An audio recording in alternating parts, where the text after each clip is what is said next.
Figure out the thing that you do that is unique and then make the most of it. And then make sure that all of the agents that you work with know about it.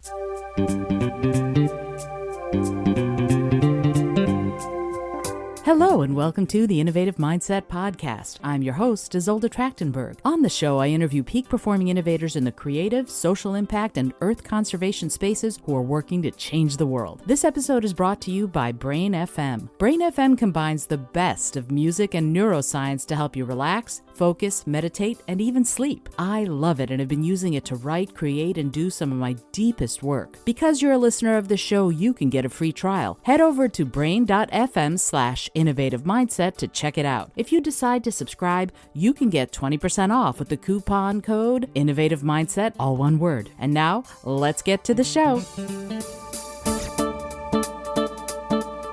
Hello, and welcome to the Innovative Mindset Podcast. I'm your host, Isolde Trachtenberg. Thank you so much for being here and taking the time to spend it with me. I've been doing something that I'm really excited about over the last few Fridays. I've been talking about how to get into the gig economy. And why am I talking about it? Well, they're calling it the Great Resignation. People are leaving their jobs in droves. Either they're leaving their jobs because they want to spend more time at home with family, or they want to do an alternate career to the one they've had, or they want to take their side hustle and turn it into their primary career. Some people just want to go live on an island somewhere, and I respect the hell out of that. I really, really do. I respect it. If you want to go live on an island somewhere, go for it. But if you don't, if you are interested in modifying or course correcting what you've been doing, this is something that I think could be helpful to you, particularly if you are a performer of some sort and you want to take that performance skill and turn it into something that's going to make you money. Now, it doesn't have to be a performer like you get up and you sing. You could be a performer who does fire eating or stilt walking or caricature. You could be a designer of some sort or an artist of some sort. And if you are any of those things, which is fabulous, go you, right? Good for you. You can do that booking yourself, or you can work with booking or what they call talent agents. Now, here in New York City, it's a different kind of booking community, I think, than many other parts of the world. Probably the LA area and the Atlanta area are a little different also. But if you do that kind of work and you need to, and you want to get a hold of booking agents and see about getting on their rosters of players, then I hope that you've been listening to these Friday episodes because it's all about how to do that. If you want to find an agent who's going to book you to walk stilts in the Macy's Thanksgiving Day Parade, or to do caricature at a bat mitzvah, or to be a DJ, you have to figure that out. And you have to know how to make that happen. So that's what these last few Friday episodes have been about. And this is what today's is about. I'm assuming that you've listened to the previous few episodes, and last week we talked about getting your first gig and doing your first gig. So now that you have an established connection with an agent or two, and you've done your first gig for them, how are you going to maintain and even improve or deepen that relationship, right? You don't want to just be a person who's a player on their roster. You want to be someone who is their go-to person. You really want to be the person who they turn to first. If they're thinking about what you do, let's say you're a magician, you want to be the first magician they call, right? You want to be on their speed dial for magicians or tarot card readers or singers or musicians or whatever. You want to be first. Why? Because it's kind of first right of refusal. If you're available, my goodness, you are first in line for the gig. If you're not, you can work with the agent to help them find someone if that's what they want. And I'm going to talk more about what that means in a little bit. So if you want to maintain and improve that relationship with an agent, these are some of the things that I'm going to encourage you to do. First, build your skills, right? I'm sorry to say this to you, but you're probably not the best in the world at what you do unless you are the only person in the world that does what you're doing. So we all can improve, right? We can all get better. My goodness, I have a cat running, making all sorts of strange noises. Sorry about that. So, yeah, keep building those skills, right? Become the best at what you do, and then add skills that are related. So, here is an example, right? If you are a tarot card reader, let's say, then you can perhaps add palm readings or astrology or crystal readings or something like that, right? So I'm going to come back to that more in a minute, but I want you to start thinking about that. While you're listening to this, what is something else that you could do that's an addition, that supplements, that complements the skill that you want to book yourself out for? So that's one thing. You want to keep building those skills, and I'm going to, as I said, get a little more in depth on that in a minute. Then, number 2, do the paperwork, right? Whatever paperwork the agent needs you to do, get it done. Don't be one of those people who believes, oh, I don't need to do the paperwork. If they have a form you need to fill out before the gig or after the gig, or to confirm that you understand what the gig is, or a contract that you need to sign, get it done, right? Get it done in a timely manner. The less friction there is for you to work with the agent, the more often they're going to want to hire you. Now, of course, you don't want to sign anything unless you've read it and read it over very carefully and make sure all of the dates are correct, all of the times are correct. The fee that you're going to be getting, make sure it's a net to you, not gross to you, because I've had that happen where the contract said that gross payment would be, let's say $300, which means net to me would be like $225, but I thought in my head I was getting $300. No, the gross fee was $300. That's what the client was paying the agent. But remember, the agent always takes a percentage. And of course they should take a percentage. Why? Because they're taking on the burden of working with the client. And it is kind of a burden, because if something happens and the client doesn't want to pay, the agent has to deal with it, right? So there's a lot of stuff that goes on as far as that goes. And by the way, that whole when the client doesn't want to pay thing, I'm going to talk to you about that in a whole other episode, because it's worth an entire episode all on its own. But the agent takes on the added burden of vetting the performers or the artists or creatives that they're hiring, and then working and interfacing with the client to make sure that things are going the way they're supposed to. So the agent is crucial. They and if they know you and love you and trust that you're going to do a great job, they're going to want to book you more often. And that's so key and crucial to everything, because if an agent doesn't love you, you're not going to get booked. It's pretty much that simple. So if an agent does love you, they're going to be more likely to book you. One of the ways they'll love you is if you do their paperwork. Sign the things you're supposed to sign once you've read them.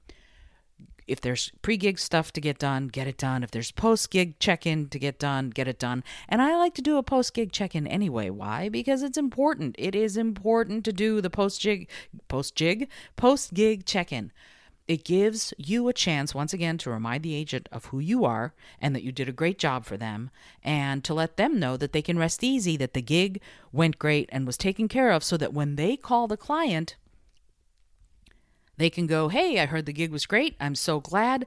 Let's book it for next year, right? So it gives the agent a jumping off point. You're making their life easier. Conversely, if there was a problem, if something happened and things are wonky, like the electricity blew out in the middle and you couldn't finish the gig, well, you need to let the agent know that too. It wasn't your fault, but still, the more the agent knows, the better they will be able to deal with the client. And if there are any ruffled feathers for any reason to smooth over, the agent is well prepared to do that, because you have prepared that agent to do that. So always be honest with what happened, and always be sure. I think I've talked about this in a previous episode. If there's overtime, talk to the person who booked you, get their approval, and know who they are before you do a minute of overtime, right? Because you don't, again, that adds friction to your relationship with your agent. If you did overtime and nobody knew about it, then you just worked for free. It's not on them to pay you for overtime they did not approve, neither the agent nor the client. So be aware of that.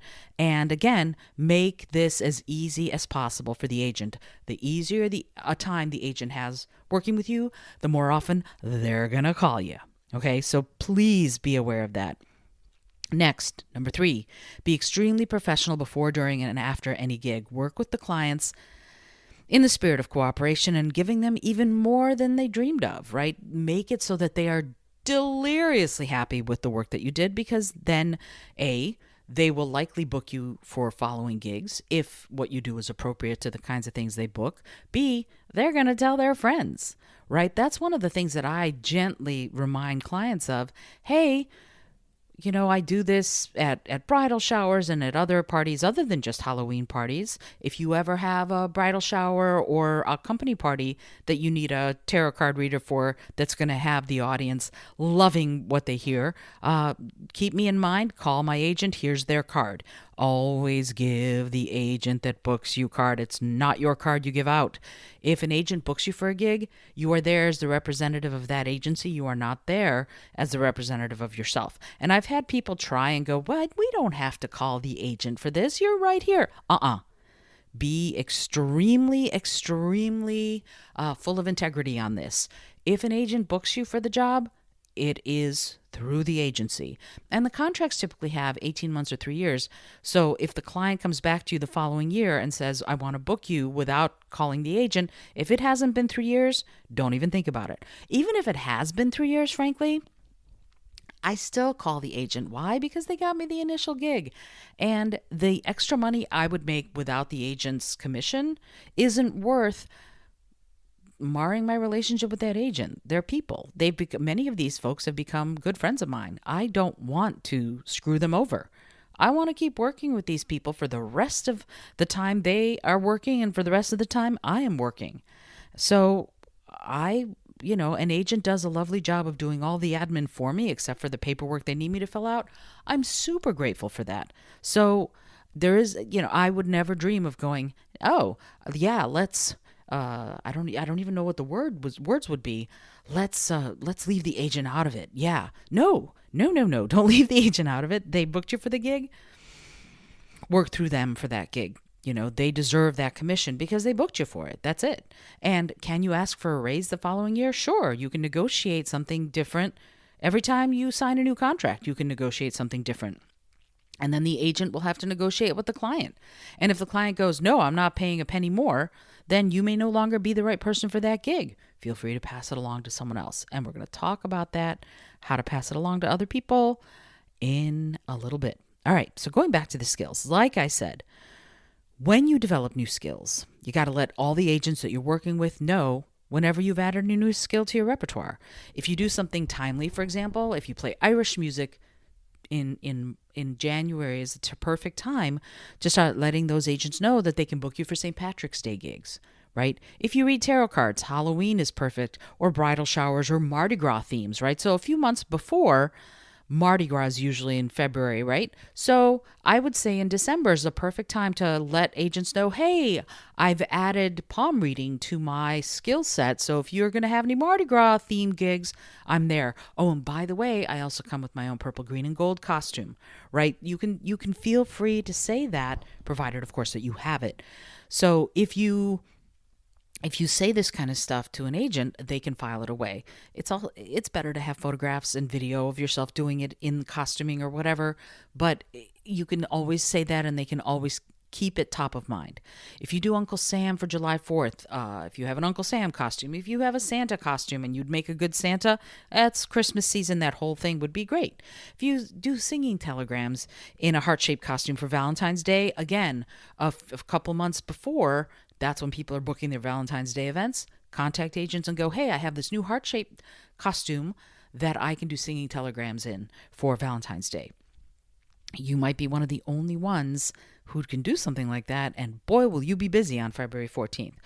You have to figure out the thing that you do that is unique and then make the most of it. And then make sure that all of the agents that you work with know about it. As I said, get them photos, get them video. That way, when they recommend you, they can do it knowledgeably and confidently, right? They've seen what you do. And if it's agent friendly, like I talked about before with that demo video that I was talking about in a previous episode, if it's agent friendly, they can show the client the entire video. And they may only look at the first 10 seconds and go, yes, but at least they'll have a video to show them. And like I mentioned before, if you've got a demo and you decide to DIY, if you decide to make your demo yourself and you want to know whether or not it's a demo that an agent would look at and go, yeah, I want to book you, you can hire me. Honestly, I will. I can consult with you and look over your video and give you the steps that you need to take in order to make that demo agent friendly and agent ready. And that way you'll have one more arrow in your quiver, or tool in your toolbox, or whatever other metaphor you want to use to help you get those gigs. Okay, then let's talk about being consistent, right? You need to be good, really be great, but you have to do it consistently. If you're not reliable, agents won't book you. It's that simple. That's what you need to do. Be super consistent. Now, I keep sort of coming round and round back again to those new skills, but let's talk about that. Some of the skills are outcroppings of what you already do. Like I said earlier, I do tarot card readings, but I also do palmistry, and I've added in crystal readings and astrology. And so whenever an agent that I work with needs someone, if the client says something like, I don't want another tarot card reader, they can say, well, I know someone who can do tarot and palms and even astrological charts all at one time. Or they might go, well, if you're not interested in tarot cards, how about birth charts for astrology? Would you want that? They'll walk away with a printout of their astrological charts, because that's one thing I do. I'll go in, I'll create the astrological charts, I bring along a little printer, and I print them out. How cool is that, right? The people who come in, the guests at a party will come in, they'll have a great time, and they'll walk out with a memento of that event that is unique. No one else in the world does this. So, of course, now all the astrological people are going to start doing it. But, they won't do it first. I did it first. All the agents know I do it. And that's a super cool way of being someone they remember. I do something unique. I add in something that no one else adds in. And you're going to have to figure out what that is for you. But once you do, and you ping it for the agent so that they know it's something unique that only you do, then you will be more top of mind as a unique creative in that way. It's super important, because if they can tell a potential client, that they have someone who will not only fit their bill, but be amazing and also reliable, then why wouldn't an agent think of you first, right? So, yeah, I guess that's the best way for me to say that. There aren't that many people who do multiple skill sets like this, right? And so the agent can feel free to book me for any or all of them for the exact same gig. There are lots of variety entertainers. If you're a stilt walker, it's possible that you're also a juggler. And it's also possible that you're a fire eater, like my husband is. He does all three. So if that's the case, then an agent can feel free. If they need a fire-eating stilt walker, they'll contact Rich, right? That's one of the things that, because he is there with multiple skill sets in their minds and in their, I want to say Rolodexes, but in their databases, then it's much easier for them to go, yes, he's the one we want, right? The same goes for my music shows at colleges. I sing in almost, I think I'm up to 20 languages now, which is really cool. So when a college is doing any kind of diversity programming, I can get hired because I can sing in French, in German, in Japanese, in Italian, in Arabic, in Hebrew, in English, in Russian, and all of these different languages. So to highlight diversity in a college, which they are required to do, that's what I do, right? I can come in and I can sing in 15 plus languages. So whenever I add in a new language, and I try to add in a new language to sing in every year, I let all my agents know, by the way, for my diversity programming, if a company's doing a diversity day, or an organization or a college or even a middle school, and they need someone who's going to highlight different languages and different cultures, my goodness, they can book me. And so when I am there, I'm going to sing in these languages. And here's something that I do, right?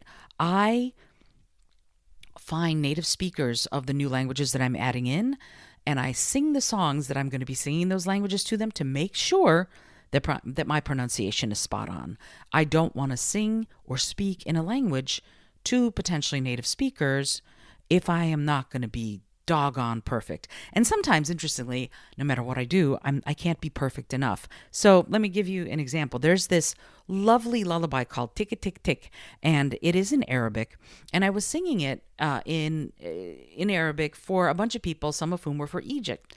And they said to me, "Oh, I don't know what you were singing, but that did not sound like Arabic." And I said, "Oh no, that's awful." And I was really embarrassed. But I had somebody go through it with me and tell me whether or not I was singing it correctly. So I was really confused. And then the following gig that I had, a diversity gig with, I actually asked a student who was from Jordan to listen, and she listened and she said, "Of course, that's exact. Your pronunciation is perfect. I understood everything and you did perfectly well." And I was like, "Wait a minute." But then I realized, yeah, if I am singing for people in Arabic to people from Egypt, the pronunciation is going to be a little different than if I'm singing to people from Jordan or Iraq, which is I had asked an Iraqi woman to listen to the song and to make sure my pronunciation was on, and she said yes. So that's something to think about, that you can't please everyone. The best thing you can do is try, but if you have integrity and you keep trying, things are going to be much easier for you than situations that might arise if you don't. So when you're there and you're trying to deepen that relationship with agents, every single time I go to a gig, I try to represent the agency and myself to the best of my ability, right? I love to make my gigs interesting, exciting, fun, and beautiful for everyone who is there every time, right? It's important. It's really important. The more you can do that, the more agents will think of you when they go to book a gig. And now here's the last thing that I've done. And I don't know if you want to do this, but it's something that has happened over the years.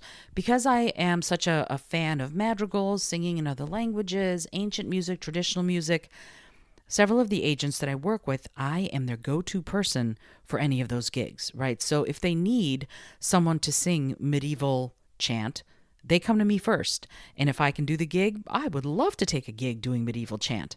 But if I can't, they go, "Who else do you know?" And I am their resource. So they come to me first to see if I can fulfill the gig. But if I can't, I have a huge database I've developed of other performers who I can contact. And so not only am I top of mind for the agent to get booked, but they trust me to give them other acts if I can't do it. Now, you might be thinking, but what if they like that other act so much they book them first next time? Then great, I've helped a colleague get a gig and do well. And I hope that if I am appropriate for a gig they get asked about that they can't do next time, that they'll refer me.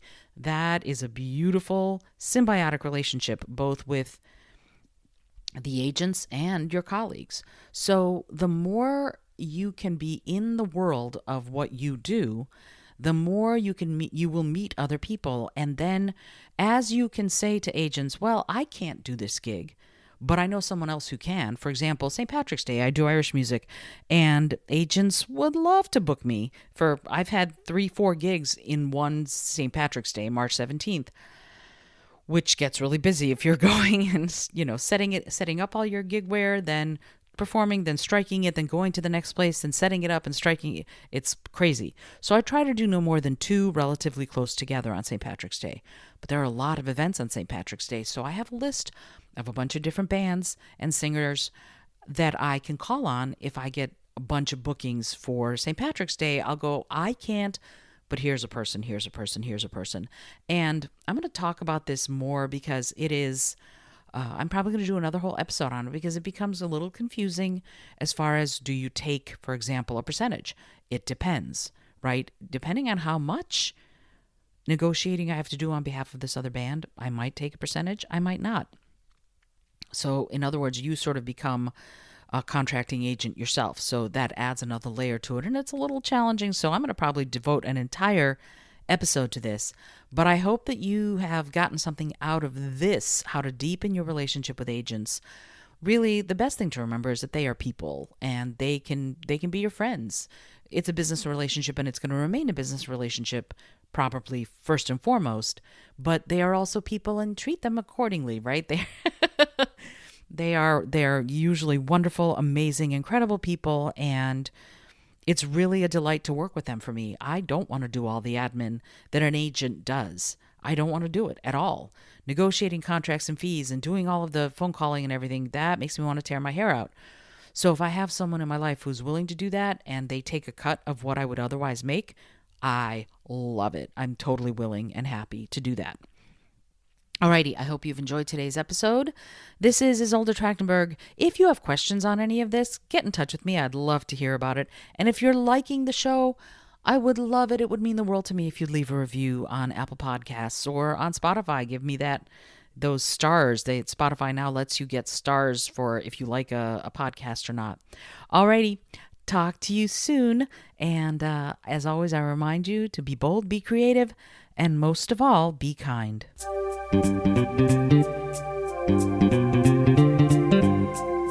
Thank you so much for joining me today. I really appreciate you being here. Please subscribe to the podcast if you're new, and it would mean the world to me if you told a friend about it. Today's episode was produced by Isolde Trachtenberg and is copyright 2021. As always, please remember this is for educational and entertainment purposes only. Past performance does not guarantee future results, although we can always hope. Until next time, remember to be bold, be creative, and most of all, be kind.